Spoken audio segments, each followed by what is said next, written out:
Haleluya. Saya ingin mengucap syukur kepada Tuhan untuk pujian bagian awal dan juga untuk kur. Kur kita bersinar terang hari ini kan? Amin. Judul hari ini adalah cahaya atau terang yang keluar dari muka Musa.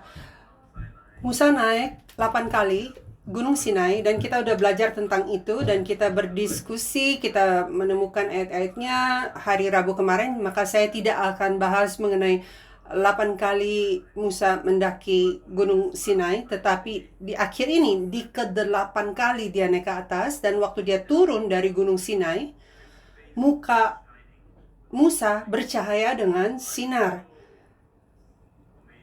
Sinarnya saking terang membuat orang-orang yang melihatnya rasa takut dan mereka minta agar muka dia diselubungi, dipakai ditutup gitu. Dan itu ayat yang kita barusan baca. Pertanyaan yang kita akan tanya, kenapa? Kenapa mukanya Musa itu bercahaya? Dan kenapa sekarang? Apakah ada kepentingannya waktu muka Musa itu bercahaya dengan sinar? Dan apa artinya untuk memakai kelabung itu menutupi mukanya? Mari kita berpikir tentang pertanyaan itu hari ini. Kapan muka Musa itu bersinar? Nomor 1. Hari Rabu terakhir dan dari pelajaran buku ke-7 seri sejarah penebusan kita belajar waktu Musa naik ke-8 kali. 8 kali dia naik dan turun. Ada kepentingan-kepentingan, ada cerita, ada proses, dan ada arusnya. Dan saya percaya bahwa ini adalah ada pesan yang memberitahu kepada kita, ini adalah proses kita ditebus Tuhan. Lewat 8 kali naik turun Gunung Sinai. Lewat undangan Tuhan, orang Israel keluar dari Mesir, dan kita pun diundang Tuhan dan kita bisa keluar dari dunia yang berdosa. Lalu Tuhan bilang, mari kita bertemu di sini. Selalu ada tempat yang Tuhan tentukan untuk bertemu dengan Tuhan kita. Dan waktu Musa dan umat Israel tiba di padang gurun Sinai, Musa tahu bahwa Tuhan sedang tunggu di sana di Gunung Sinai. Kalau ini pertama kali kamu dengar tentang Musa mendaki Gunung Sinai 8 kali untuk ketemu Tuhan, kamu bisa baca dari Keluaran pasal 19 sampai pasal 34 di ayat pembukaan kita hari ini. Dan lewat ayat-ayat ini, kamu bisa melihat Musa naik ketemu Tuhan, lalu Tuhan suruh dia turun ketemu dengan umat Israel, bicara kepada mereka. Dan ini 8 kali naik turun. Tuhan mengundang, lalu Tuhan menguduskan dan membersihkan, menyucikan umatnya. Dan kita bisa melihat ini sebagai proses waktu kita dikuduskan, bagaimana kita bisa menjadi lebih dekat kepada Tuhan dan bagaimana Tuhan menuntun kita dan selalu memanggil kita kepada hadiratnya. Dan setelah itu, dia menyampaikan firman perjanjian dan juga disebut sebagai 10 hukum Allah dengan suaranya sendiri di depan umat Tuhan. Dan ini hanya lewat suaranya yang kedengaran. Lalu dia mendirikan sebuah perjanjian bersama mereka, dan waktu umat Israel jawab kepada Tuhan, kita akan hidup sesuai dengan perjanjian dan firman-Mu. Kita akan masuk ke dalam hubungan perjanjian ini denganmu. Tuhan mendirikan sebuah perjanjian, dan ini seperti perayaan hari kawinan prosesnya. Setelah itu, lewat Musa, Tuhan berikan bukan hanya dengan kata-kata, tetapi tertulis, firman yang tertulis, dan 2 loh batu itu yang dia tulis dengan jari Tuhan sendiri. Dalam kata lain, seperti Tuhan itu tanda tangan sebuah kontrak, 2 loh batu itu. Tetapi waktu Tuhan kasih 10 hukum Allah dan hukum Taurat dan desain bagaimana kemah suci akan dibangun, itu menunjukkan bahwa Tuhan akan berdiam, turun bersama umatnya, tinggal bersama mereka. Tadinya, setelah itu Tuhan juga menunjukkan kan, dia turun ke Gunung Sinai untuk bersama mereka. Tetapi sekarang Tuhan tunjukkan, kita sekarang sudah mendirikan perjanjian dan saya sudah kasih kamu hukum Taurat. Dan sekarang saya akan turun, berdiam di antara kalian semua, lewat kemah suci. Tetapi waktu Tuhan sedang lakukan itu, dan itu waktu Tuhan naik ke 6 kali, dan waktu Musa turun dari ke 6 kali, jadi setelah naik ke 6 kali, turun ke bawah, dia bawa 2 loh batu. Tapi umat Israel sedang lakukan apa di saat itu? Mereka sedang menyembah lembu emas. Jadi kontraknya hancur. Dan ke-7 kali Musa naik, waktu Musa itu menjadi pengantara untuk umat Israel, dan mereka semua orang Israel sedang bertobat. Karena waktu Tuhan melihat, kan umat Israel bilang, kita akan ikut firman-Mu, kita akan mentaati semua firman-Mu, kita akan mengikuti Tuhan. Tapi hanya berapa hari kemudian mereka menyembah lembah emas lagi kan? Maka Tuhan bilang, saya tidak akan berjalan sama kamu lagi. Tuhan kasih tahu kepada Musa, kamu ambil orang kamu yang kamu bawa keluar dari Mesir ke tanah Kanaan, tapi saya tidak akan ikut kalian. Musa menjadi pengantara, dan umat Israel buka semua perhiasan mereka. Dan pada akhir kali, kan waktu ke-6 kali Musa puasa 40 hari 40 malam. Ke-7 kali dia naik, dia berdoa menjadi pengantara di Gunung Sinai, 40 hari 40 malam juga. Lalu akhirnya Tuhan bilang, oke, saya akan pergi bersamamu dan saya akan memberkati kamu. Potong lagi 2 loh batu seperti yang sebelumnya, bawa naik. Saya akan tulis dengan jari saya sendiri di loh batu. Itu ke-8 kali waktu Musa naik. Dan waktu Musa turun dengan 2 loh batu waktu Musa turun dengan 2 loh batu yang sudah ditulis oleh Tuhan, di saat itu muka Musa bercahaya. Dan ini adalah bayangan bahwa waktu naik ke 8 kali, dari sana kita bisa lihat garis kita, proses kita diperbaharui hanya setelah kita sungguh-sungguh bertobat, dan hanya setelah perjanjian Tuhan dengan kita itu diperbarui, baru muka kita bercahaya. Apakah muka kalian bercahaya hari ini? Muka saya mungkin bercahaya karena berminyak dari spotlight. Tetapi apakah wajahmu dan imanmu bercahaya, bersinar dengan terang Tuhan? Hanya setelah pertobatan itu, kita bisa percaya kepada Tuhan lewat undangan Tuhan, lewat Yesus Kristus. Kita diperbaharui, kita menerima perjanjian, dan kita membuat janji, Tuhan, saya akan hidup untukmu. Tuhan, saya akan menjauhi diri saya dari dosa. Tapi apa yang kita lakukan? Kita kembali lagi berdosa lagi di depan muka Tuhan.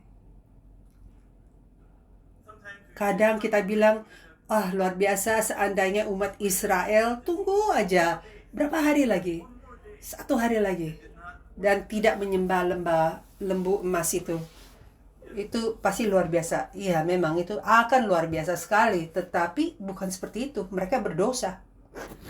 Kita juga bilang betapa luar biasa kalau Adam dan Hawa tidak makan dari pohon pengetahuan baik dan jahat. Misalkan mereka hanya berapa langkah lagi mereka makan aja pohon kehidupan. Memang itu luar biasa. Tapi realitasnya tidak. Kita juga bilang seandainya umat Israel tidak berzina dan tidak menyembah berhala di dataran Moab, persis sebelum masuk ke tanah Kanaan. Dan begitu banyak orang dibunuh hasil dari itu. Betapa luar biasanya seandainya seperti itu. Seandainya Daud tidak berzina, seandainya dia hanya berpegang. Luar biasa sekali kalau Daud tidak berzina. Tetapi tahu apa? Ini semua seandainya. Realitasnya, apa yang Daud sadar? Daud sadar, dia bilang meskipun saya buat salah dengan Bathsheba atau tidak, saya baru sadar setelah melakukan dosa dengan Bathsheba bahwa saya itu dari sebelumnya juga udah orang berdosa. Bahkan dari dalam rahim ibuku pun aku orang berdosa. Umat Israel di Moab, waktu mereka bertobat, mereka pun sadar ini adalah dosa, bukan yang diciptakan oleh orang-orang Moab, bukan karena tergoda, tetapi ini adalah dosa yang udah terkandung di dalam diri saya. Tapi sekarang aja baru kelihatan, baru nampak. Dan itu yang Daud sadar, dan itu yang Daud tobatkan. Bukan kesalahan mengenai satu kali berzina dengan Bathsheba itu, tetapi dia sadar di dalam dirinya sudah ada dosa yang besar. Dia dilahirkan dengan dosa. Itu yang dia bertobat. Dan saya percaya proses ini luar biasa sekali. Waktu Tuhan kasih 2 loh batu yang pertama, seandainya mereka terima aja itu. Tetapi kita manusia, itu sejarah penebusan. Lewat sejarah penebusan, Tuhan izinkan kita untuk lihat dosa itu yang dalam sekali di dalam hati kita dan hidup kita. Dan Tuhan ingin keluarkan dosa itu dan tunjukin kepada kita. Waktu Tuhan bercahaya kepada kita, Tuhan ingin tunjukkan kegelapan yang sangat dalam menjadi cahaya. Daripada kamu sembunyikan, nutupin, dan acting seolah, oh aku udah terima terang firman. Jadi pertobatan ini menunjukkan kepada kita, pertobatan yang kamu sama saya harus jalankan untuk bisa terima pembaharuan.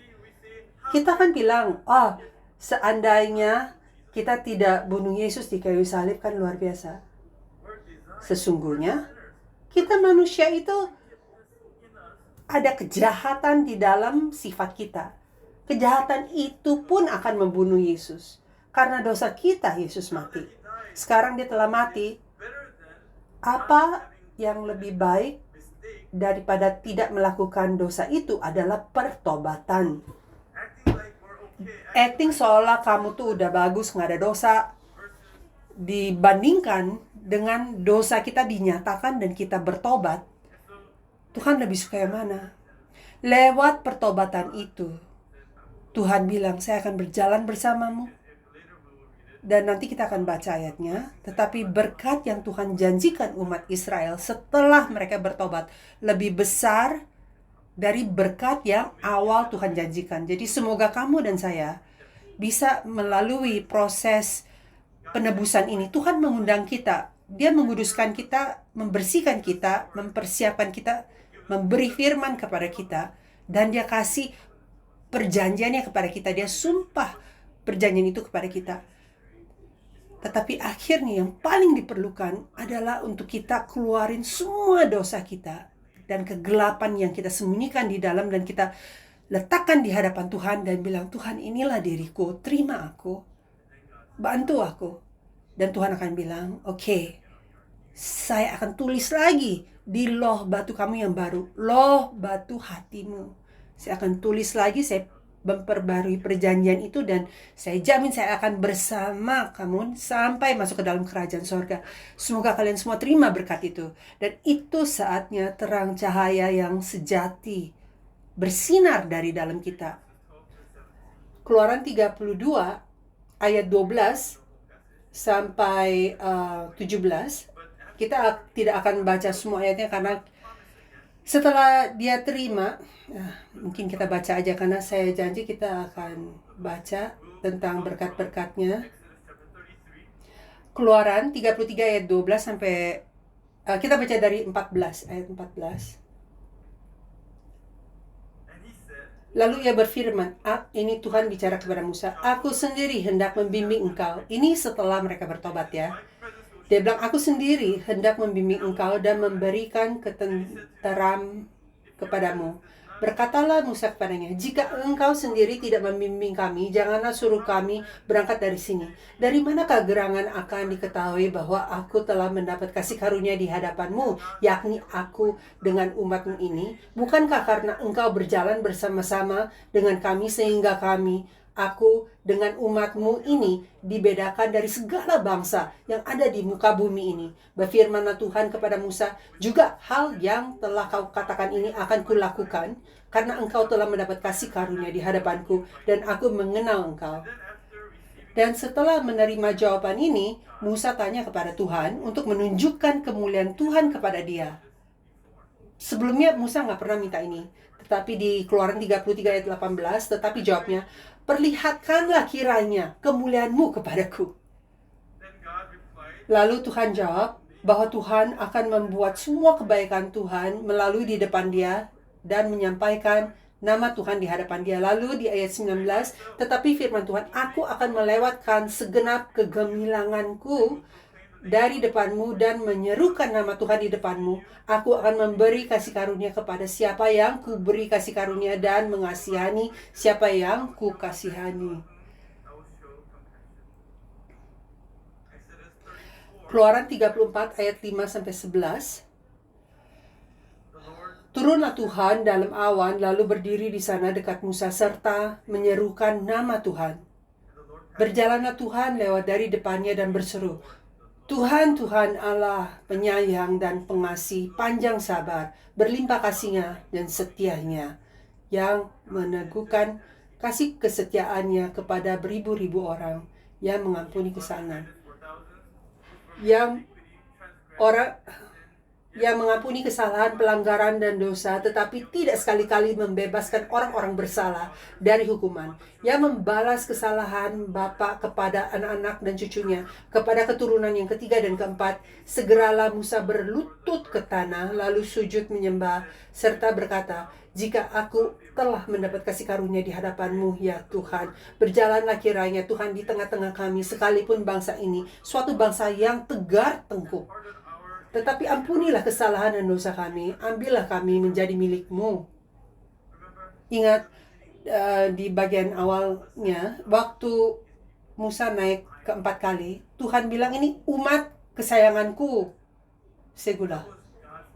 Itu yang Tuhan sampaikan. Tuhan bilang, saya undang kamu, saya ajak kalian ke gunung ini, di dalam perjanjianku untuk berhubungan dengan saya, karena engkau kalian adalah umat kesayanganku. Tapi karena dosa, mereka hilang tuh semua. Waktu Adam dosa, waktu kita dosa pun, kita hilang posisi kita di Taman Eden dan posisi kita sebagai anak Allah. Jadi Musa ini bayangan dari Yesus Kristus. Seperti Yesus mendoa kepada Tuhan, Musa pun berdoa kepada Tuhan dan minta agar umat Tuhan kita bisa menjadi umat kesayangan Tuhan. Tolong Tuhan, berjalan dengan mereka lagi. Kita tidak bisa berjalan di padang gurun tanpa Engkau. Sama seperti kamu dan saya sedang berdoa. Di dalam dunia kegelapan ini, saya tidak bisa berlangkah tanpa tuntunan-Mu. Tolong berjalan bersama saya. Jadi semoga itu menjadi doa kita hari ini. Tuhan, setelah kebaktian hari ini, masuk ke dalam hari Senin, Selasa, Rabu, tolong Tuhan, jalan bersama saya. Tuntun saya. Ayat 10, Tuhan bilang firman-Nya, sungguh aku mengadakan suatu perjanjian di depan seluruh bangsa-Mu ini. Akan kulakukan perbuatan-perbuatan yang ajaib seperti yang belum pernah terjadi di seluruh bumi.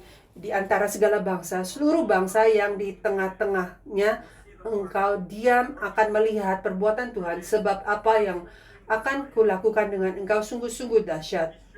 Tetapi engkau berpeganglah pada yang kuperintahkan kepadamu pada hari ini. Lihat, aku akan menghalau dari depanmu orang Amori, orang Kanaan, orang Het, orang Feris, orang Hewi, dan orang Yebus. Ayat 29, Keluaran 34 ayat 29, ketika Musa turun dari gunung Sinai, kedua loh hukum Allah ada di tangan Musa. Ketika ia turun dari gunung itu, tidaklah ia tahu bahwa kulit mukanya bercahaya. Dia bilang, Tuhan, tunjukkan kemuliaan-Mu kepadaku. Saya doa kamu dan saya pun akan tiba di sebuah tempat dan saat rohania, di mana kita bisa melihat kemuliaan Tuhan, di mana semua dosa kita telah diampuni. Dan kita akan bisa melihat kemuliaan Tuhan, dan muka kita akan bercahaya. Amin. Jadi poin yang kedua, kenapa wajah Musa bercahaya? Kayaknya saya udah kasih tahu kurang lebih. Sebelumnya, belas kasihan Tuhan yang penuh kemuliaan datang kepada Tuhan lewat sebuah suara. Tetapi kali ini hadirat Tuhan, kemuliaan Tuhan muncul lewat firman Tuhan sendiri. Dia bisa ketemu langsung dan menyaksikan dan melihat Tuhan dan hadirat Tuhan. Itu yang kita perlukan. Kalau kamu telah percaya kepada Yesus dari dengar apa yang kamu pernah dengar, semoga kamu sekarang mengalami hadirat Tuhan itu di dalam hidup kamu sendiri langsung. Itu perbedaannya antara itu perbedaan yang kita harus lihat di dalam hidup kita sebelum dan setelah. Kalau agama Kristen kita itu hanya dengan titel atau nama atau tradisi, formalitas, hanya karena keturunan. Semoga sekarang kita sungguh-sungguh ketemu dengan Tuhan, ketemu Yesus Kristus dalam hidup kita, lihat muka Dia, dan semoga wajah kita pun bercahaya dengan terang. Kita kasih tahu kita kasih tahu orang bilang, muka kamu hari ini terang. Apa itu artinya? Muka kamu berminyak? Bukan kan? Artinya apa? Apakah itu hanya berarti muka kamu cantik? Menurut saya tidak. Ada arti kamu kelihatannya sangat bahagia hari ini. Muka kamu benar-benar bercahaya hari ini. Kamu seperti bintang hari ini. Muka kita, wajah kita sebenarnya seperti TV yang menunjukkan hati kita. Muka kita akan menunjukkan, kadang muka saya menunjukkan saya udah makan apa. Saya makan makanan berminyak, muka saya berminyak atau keluar jerawat. Kalau saya makan ramen tengah malam, pagi-pagi muka saya bengkak, ya kan? Muka kita menunjukkan apa yang ada di dalam diri kita. Tetapi secara rohani, muka kita menunjukkan terang atau kegelapan yang ada di dalam lubuk hati kita. Apakah kamu sedang menyinarkan cahaya Tuhan dimanapun kamu pergi, atau kegelapan yang muncul dari muka kamu?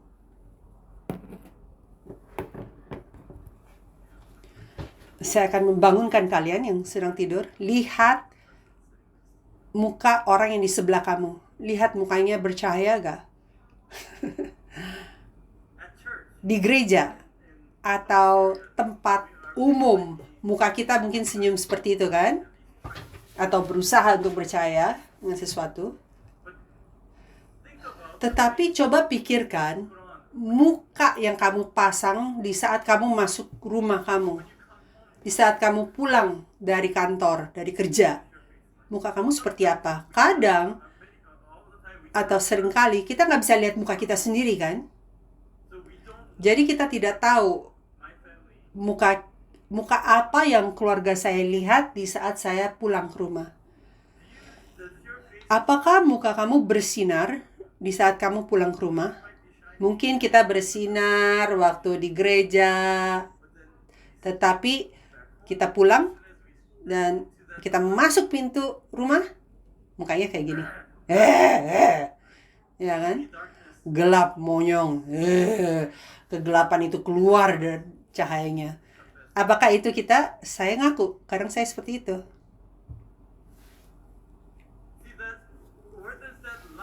Cahaya atau kegelapan itu muncul dari mana? Dari dalam lubuk hati kita.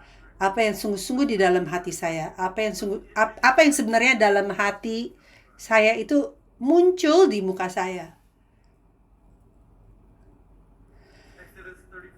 Keluaran 34 ayat 33 sampai 35 dikatakan, setelah Musa selesai berbicara dengan mereka, diselubunginya lah mukanya. Mukanya sangat percaya, orang-orang nggak tahan, takut. Di saat kita akan bahas nanti tentang itu, tetapi bilangan 12 ayat 8, berhadapan aku berbicara dengan dia. Jadi Tuhan bicara kepada Musa, muka dengan muka, mulut dengan mulut. Dan terang kemuliaan Tuhan itu datang masuk ke dalam Musa. Semua kegelapan yang ada di dalam dia dikeluarkan. dan cahaya terang itu menguasai kegelapan, dan itu harus terjadi dalam hidup kita untuk kita dengan setulusnya bisa bersinar dalam hidup kita. Saya sesungguhnya doa semua orang di sini, semua jemaat Gereja Sion, kemanapun kamu pergi, kamu akan bersinar terang dan menjadi cahaya Tuhan. Amin. Kita harus seperti itu. Tetapi cahaya itu nggak bisa kita pura-pura, nggak bisa belaga terang kayak bohlam yang kedap-kedip. Kita nggak bisa jadi terang yang kedap-kedip. Satu hari terang, satu hari gelap. Orang yang serumah sama kamu atau yang dekat kamu bisa jadi gila lihat kamu. Naik turun. Gelap terang. Dan itu lampu cahaya yang palsu karena itu pakai baterai. Kita perlu cahaya yang kekal di dalam diri kita. Jadi kepentingan cahaya Musa itu bersinar setelah ke-8 kali dia naik Gunung Sinai. Yang pertama, restorasi dari gambaran terang Allah dan kemuliaan Allah yang manusia telah hilangkan gara-gara kejatuhan. Muka Musa itu bercahaya terang adalah bayangan kita. Kita memulihkan kembali gambaran Allah, yaitu terang dan kemuliaan yang manusia telah hilangkan karena kejatuhan di Taman Eden. Di Taman Eden, Adam dan Hawa tidak merasa malu dari diri mereka atau dari sesama mereka. Hanya setelah kejatuhan, setelah mereka diusir dari Taman Eden, baru mereka rasa malu. Di Taman Eden, kenapa mereka tidak merasa malu? Karena mereka diselubungi dengan terang cahaya Tuhan. Terang cahaya kemuliaan Tuhan. Artinya tidak ada malu karena tidak ada dosa, oleh karena itu tidak ada rasa malu. Wajah Musa bersinar terang adalah bayangan diri kita. Setelah kita ditebus, dipulihkan dengan sempurna, kita pun akan diselubungi dengan kemuliaan Allah, dengan gambaran Allah. Yang kedua, artinya semua kegelapan dan dosa telah diusir keluar oleh cahaya itu. Berarti sudah dipenuhi dengan firman terang. Apakah kita semua telah dipenuhi dengan terang firman? Ataukah masih ada tempat di hati kamu untuk kegelapan? Ataukah kegelapan itu masih berpegang kepada takhta hati kamu, di lubuk hati kamu, titik tengah kamu, dan tidak mengizinkan terang untuk masuk ke dalam? Apa yang membuat kegelapan itu tetap ada dalam hati kita? Mari kita panjatkan itu dalam doa dan bilang, Tuhan, tolong bersinar terang di kegelapan itu. Dan itu tidak mudah di saat terang bercahaya dalam kegelapan. Nanti kita akan belajar mengenai selubung itu. Tetapi tengah malam, di saat kamu tidur, tiba-tiba ada yang nyalain lampu terang. Itu membuat kamu merasa kayak buta kan? Tolong matikan lampunya. Lalu kamu ambil selimut, tutupin kepala kamu biar tidak melihat cahaya terang itu. Di saat kita sangat dalam kegelapan, di saat terang bercahaya, itu tidak rasa nyaman. Kita rasa kayak direpotkan, tidak fun, tidak menyenangkan. Susah untuk terbiasa dengan itu. Tetapi kita perlu kegelapan itu untuk diusir keluar. Dan saya sungguh-sungguh berdoa, firman Tuhan akan mengusir semua kegelapanmu. Amin. Yang ketiga, kepentingan ketiga, wajah Musa bersinar. Artinya dia ada di dalam hadirat Tuhan. Hanya di hadirat Tuhan baru ada cahaya. Artinya, dia dalam tingkatan rohani di mana dia bisa ketemu dengan Tuhan, dia bisa mengalami Tuhan, dan dia bisa menikmati hadirat Tuhan dan tidak terbunuh. Orang yang berdosa kalau melihat muka Tuhan, mereka nggak bisa tahan kemurnian dari firman Tuhan, dan mereka akan mati. Dan ini ditulis di Keluaran pasal 3. Tetapi di saat kita dipenuhi, diselubungi dengan belas kasihan Tuhan, di saat kita menjadi milik kesayangan Tuhan. Kita lihat lewat 8 kali Musa naik turun gunung, dan kita lihat lewat Yesus turun hidup di bumi bersama kita, bahwa kita tidak perlu mati lewat belas kasihan Tuhan di saat Tuhan bilang kamu adalah milikku. Musa secara rohani tingkatannya lebih tinggi, di mana dia bisa langsung bicara kepada Tuhan. Dan ini sekali lagi adalah pemulihan dari Taman Eden. Dan akhirnya kepentingan yang keempat, Musa itu adalah bayangan dari Yesus Kristus. Bayangan maksudnya kayak semacam bayangan Yesus. Yesus sendiri adalah terang. Di Yohanes pasal 1 ayat 4. Ayat 1 sampai 4, dia adalah firman. Dia adalah firman yang adalah Allah, dan dia adalah hidup dan terang manusia. Tapi apakah manusia bisa menerima terang itu? Bisa mengerti kebenaran? Atau mereka menjadi tambah gelap di saat terang firman bercahaya? Yohanes pasal 1 ayat 4 sampai 5 dikatakan, dalam dia ada hidup, dan hidup itu adalah terang manusia. Terang itu bercahaya di dalam kegelapan, dan kegelapan itu tidak menguasainya. Yesus adalah terang, dan umatnya adalah kegelapan. Dan di saat terang bercahaya di dalam kegelapan, kegelapan itu tidak mengerti. Yohanes pasal 1 ayat 3 dan berikutnya, di hari pertama Tuhan menciptakan terang kan? Apakah semua kegelapan menerima terang dan menjadi terang? Tidak. Ada bagian yang menerima terang dan mereka menjadi diterangi, tetapi yang lain menjadi tetap gelap. Oleh karena itu, yang terang disebut pagi dan yang gelap disebut malam. Halnya sama, waktu Yesus datang, ada orang yang terima kebenaran firman dia, tapi ada orang yang menjadi lebih gelap malah. Yohanes pasal 1 ayat 9 sampai 13 dikatakan, terang yang sesungguhnya yang menerangi setiap orang sedang datang ke dalam dunia. Ia telah ada di dalam dunia dan dunia dijadikan olehnya, tetapi dunia tidak mengenalnya.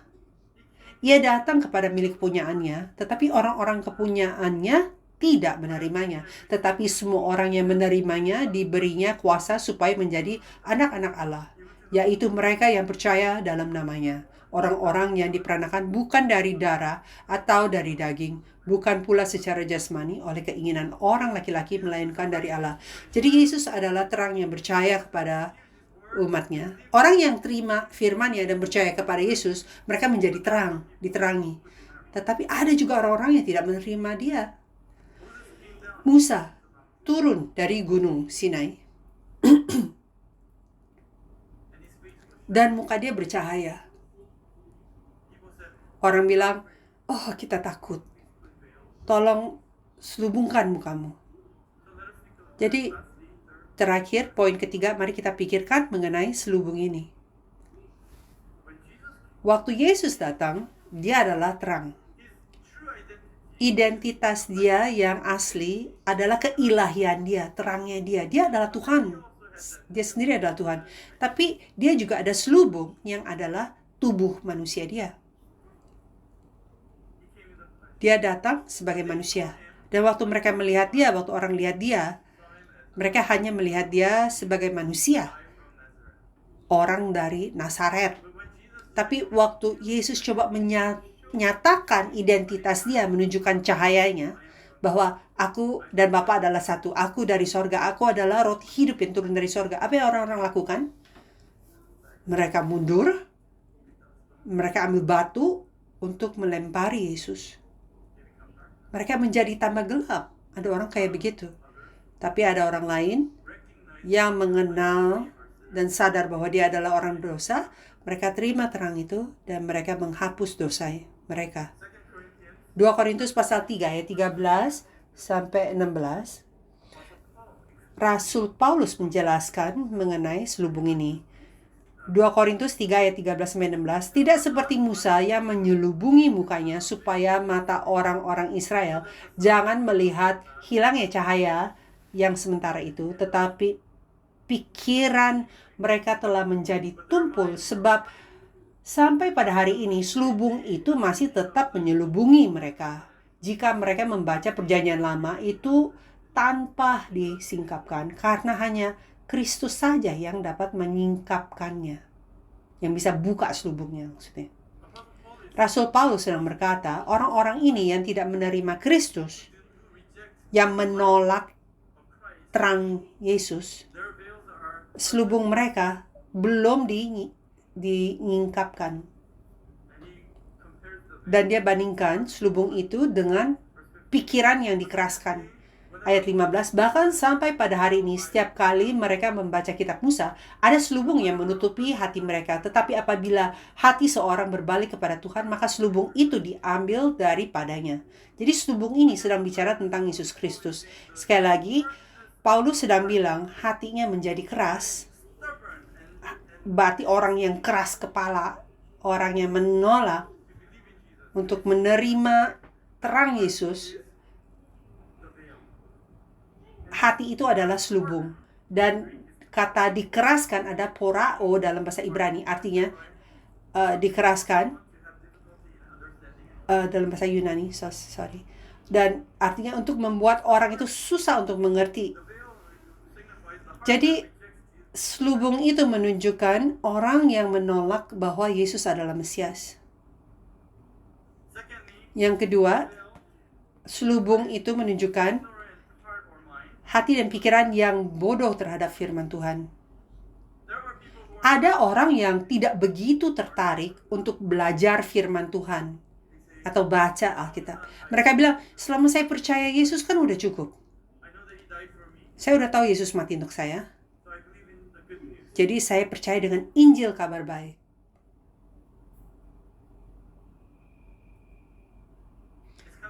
Ini seperti bilang kepada istri kita atau suami kita, selama saya dapat keuntungan dari hubungan kita, saya tidak perlu terlalu dalam untuk mengenal kamu. Kalau kamu suami atau istri itu, kamu rasanya seperti apa? Saya nggak sungguh-sungguh mau kenal kamu selama saya ada keuntungan dari kamu. Ada orang yang mencari berkat dari Yesus, tapi tidak ingin sungguh-sungguh mengenal Yesus. Mereka bilang, apa perlunya Alkitab itu cerita lama, saya udah kenal Tuhan. Udah cukup kenal Tuhan. Tapi Tuhan bilang, seperti kita baca di Hosea, pasal 1 sampai pasal 6. Tuhan bilang, saya ingin mengenal kamu dan saya mau kamu kenal aku. Ini tentang hubungan. Agama Kristen itu bukan kayak tahyul. Sangat beda dari agama lain, kepercayaan lain. Di mana mereka memberi sesuatu untuk menerima sesuatu. Ya memang itu bagian dari hubungan, tapi lebih dari itu, hubungan perjanjian dengan Tuhan. Ayub 38 ayat 2, siapakah dia yang menggelapkan keputusan dengan perkataan-perkataan yang tidak berpengetahuan? Mereka tidak mau mengenal Tuhan, tapi mereka mau ngomong ke orang kayak seolah mereka percaya dan udah kenal Tuhan. Mazmur 32 ayat 9. Janganlah seperti kuda atau bagal yang tidak berakal, yang kegerangannya harus dikendalikan dengan tali les dan kekang, kalau tidak, ia tidak akan mendekati engkau. Jadi dia bilang, jangan seperti kuda atau keledai yang tidak tahu. Maka mereka perlu dikendalikan dengan tali les dan kekang. Kalau enggak, mereka tidak nurut. Apakah itu hubungan kita dengan Tuhan harus dipukul dulu? Apakah itu kehidupan iman kita? Kita buat salah, dipukul Tuhan. Kita kalau jalan baik, diberkati. Hidup seperti itu. Sangat simpel kayak begitu sampai akhir. Dan Tuhan bilang tidak. Ada sesuatu yang lebih dalam di hubungan ini. Mazmur 82 ayat 5. Mereka tidak tahu dan tidak mengerti apa-apa. Dalam kegelapan mereka berjalan. Goyanglah segala dasar bumi. Tidak mengerti, tidak mengenal Tuhan dan firman Tuhan. Artinya berjalan dalam kegelapan. Mazmur 92 ayat 7. Orang bodoh tidak akan mengetahui. Dan orang bebal tidak akan mengerti hal itu. Sekali lagi, ada orang-orang yang bilang mereka sudah cinta Tuhan dan mengenal Tuhan. Mungkin mereka setia, rajin, mungkin di gereja pun mereka rajin, tapi tidak begitu tertarik untuk belajar firman dan mengenal Tuhan. Mereka hanya bergantung dengan pengalaman dulu, perasaan apa yang pernah mereka dengar, tanda-tanda mujizat, bahkan kesaksian, tapi mereka tidak tertarik untuk ada hubungan pribadi dengan Tuhan lewat mengenal firman Tuhan. Dan iman yang seperti itu, ya udah pasti kesaksian, pengalaman, dan itu semua didasarkan atas firman itu bagus. Tapi tanpa firman, itu seperti kamu bangun rumah di atas pasir. Kita mungkin rajin, dedikasi, rapi, tapi tanpa firman Tuhan, kita nggak tahu rumah itu kapan akan hancur. Mereka tertidur waktu khotbah mulai. Khotbah selesai baru melek matanya. Nggak bisa fokus. Mereka ngelamun, mulai khawatir mengenai A, B, C di saat kebaktian. Mereka hanya mau dengar apa yang mereka suka dengar. Jadi mukanya sebagian diselubungkan. Tapi Roma pasal 17 dikatakan, iman timbul dari pendengaran dan pendengaran oleh firman Kristus. Iman kita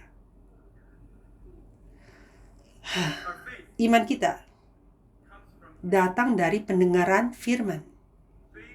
Iman yang tidak muncul dari firman Tuhan bukanlah iman yang benar. Maka kita perlu doa, Tuhan akan buka selubung yang ada dari muka kita. Itu adalah selubung yang menyelubungkan kebodohan kita. Yang ketiga, secara rohani tidak sensitif, tidak bisa melihat atau mengerti. Mazmur 119 ayat 70 dikatakan, hati mereka tebal seperti lemak, tetapi aku, Tauratmu ialah kesukaanku. Yohanes 12:40, ia telah membutakan mata dan mendegilkan hati mereka, supaya mereka jangan melihat dengan mata dan menanggap dengan hati lalu berbalik sehingga aku menyembuhkan mereka. Efesus pasal 4 ayat 19. Perasaan mereka telah tumpul sehingga mereka menyerahkan diri kepada hawa nafsu dan mengejarkan dengan serakah segala macam kecemaran. Apakah di saat kita dengar firman Tuhan kita tersinggung atau membuat kita rasa tidak nyaman karena memberitahu kita sesuatu yang beda dari apa yang saya ingin dengarkan? Beda dari arus dunia ini, tetapi saya berdoa kita bisa percaya hanya firman Tuhan yang bisa memberi terang kepada kita. Mari kita jangan sembunyi di sudut yang gelap di saat terang bercahaya. Mari kita dengan berani keluar dari kegelapan itu dan bilang, Tuhan, ada kegelapan di dalam diri saya, tolong sinari cahayamu di hati saya. Dan saya percaya di saat itu muka kita akan bercahaya. Apakah ada alasan kenapa muka kita hari ini tidak bercahaya? Apakah ada alasan kenapa sangat sulit untuk senyum hari ini? Karena kekhawatiran di hati dan pikiran kita, hal-hal yang membuat pusing anak kita, kerjaan kita. Saya doa hari ini kamu bisa bawa itu di hadirat Tuhan, agar terang Tuhan bersinar. Dan kita bisa bersinar di saat kita berdoa semuanya. Sebagai kesimpulan bagaimana kita buang selubung itu, kita udah baca lewat Rasul Paulus bahwa itu dicopot lewat Kristus. Kita harus jadi satu dengan Kristus. Terima Yesus, terima Tuhan, bahwa Dia adalah Tuhan.